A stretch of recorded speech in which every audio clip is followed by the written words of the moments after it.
Assalamu alaikum. This is Sayyida Minsa Zahra from grade 9. And there are moments in history when humanity is tested. And today, humanity is being tested in Palestine. What is humanity? Humanity is when you feel pain for someone you don't know. Humanity is when religions don't matter. Humanity is when borders do not matter. And today, humanity is bleeding in Palestine. In Gaza, people are not asking for luxury. They're asking for electricity, they're asking for safety, and they're asking for survival. Entire neighborhoods have been vanished. Children are buried in concrete before they even learn to write their own names. Mothers are holding lifeless bodies before they carry their children's books. And they wear watches. Some speak, some stay silent, and some don't even bother to care. And this is not just about religion. This is not just about Palestine. This is a pain that every human should feel. As a human being, you should know that. And I'm not here as a scholar, I'm not here as a perfectionist, but I am here as a human being. And this is not just about territory, this is about trauma. Just imagine what would happen to those children's minds who are there, who are suffering from all that. And I literally curse the US government for providing diplomatic and military support to the Israel. Without the US, the Israel is nothing. On July 7, 2025, the UN General Assembly, they gave a solution to the Taliban to stop the oppression against the Taliban women and girls. And you know how many countries voted in favor? 116, while only 2 voted against it. And they were undoubtedly the US and the Israel. And we are told that these are the countries that defend human rights. These are the countries that campaign for human rights. And yet, we are again told that these are the nations that defend human rights. The American people, otherwise, are not the same as the government. They are leading the protests. They are very active in this matter. And they care because they're human beings, unlike the US government. And through the WikiLeaks on the past year and the Epstein files these days, they have been proved to everyone that they are not what they look out to be, and they are not what they pretend to be. The US government is again providing everything to Israel. Israel is nothing without them. And after World War I, because again, to understand today, we need to understand yesterday. After World War I, the Ottoman Empire, it totally collapsed. Britain took control of the Palestine under the British mandate for Palestine. And during this period, Jewish immigration increased, especially after the horrors of the Holocaust under Adolf Hitler. After the Holocaust committed by Hitler and Nazi Germany, there was global sympathy for Jewish immigrants. And then in 1947, the UN said to divide the state of Palestine into 2 parts, one for the Arabs and one for the Jewish. Of course, the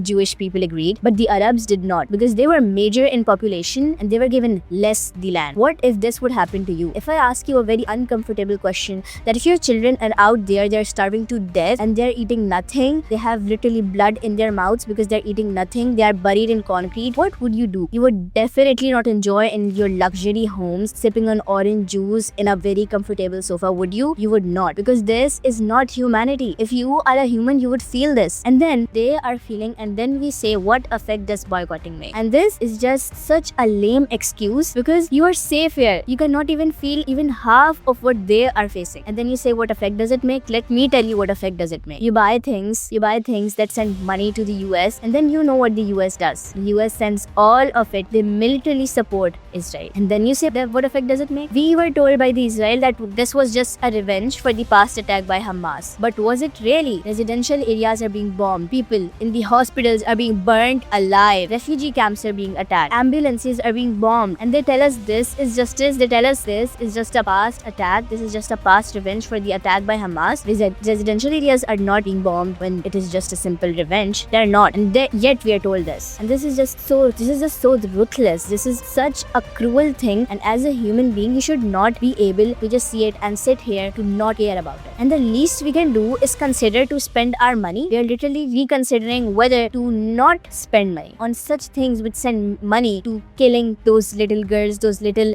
kids over there. And it's just not about money.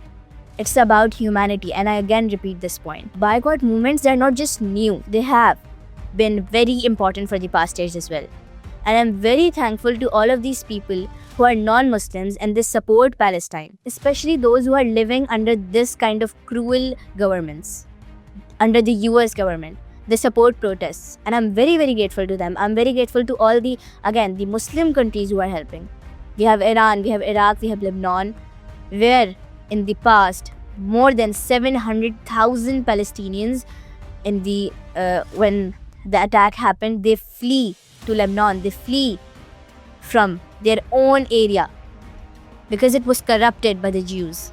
And Israel has not all shame in saying that. And we as youth, what can we do? As youth, we can raise awareness. We can educate ourselves about this matter so we can understand what's going on with them. We raise awareness, and that is what helps. We are taught that this oppression will not last forever, but is this really happening? We are seeing that they are literally dying daily. In this holy month of Ramzan, when we enjoy our fast, they are over there, they are performing their fast, and they have nothing to eat on when they are breaking their fasts. Do you not think of them when you are breaking your fast? You should, because that is humanity. And that is why I decided that I could not stay silent anymore. When I was working on a novel already, with more than 6 chapters already written, my dad gave me this advice to write a novel on the first Qibla. To write my first novel on the first Qibla, and I could not think of anything else after that, because what is happening there is what we could never ever feel. And so I started writing about it. Even though from the past so many years we used to go on these protests every last Friday of Ramzan, and we used to feel what is happening to them, but now I decided that I could not stay silent anymore. I decided that my words would become the power I always underestimated. And then I wrote a book that did not just recognize a girl's struggle, but it recognized her family's struggle, the whole state of Palestine's struggle. And Rafah is now gone, and Palestine is not just a trend. As we say that now the awareness has been raised a little less, no, it was never a trend, and it is a very important matter we should never ever stop talking about until it stops. This book is just my broken expressions of what I could never ever write. It's just a small attempt to contribute to this matter, and I hope that I gain reward for this. This is the book that I wrote before the sirens came, which recognizes the struggle of a Palestinian girl who wanted to become a doctor, not just to gain a DR before her name, but to actually heal the world that kept breaking around her. And it is a moving tale of struggle, of compromising, and of everything you had least hoped for. Thank you.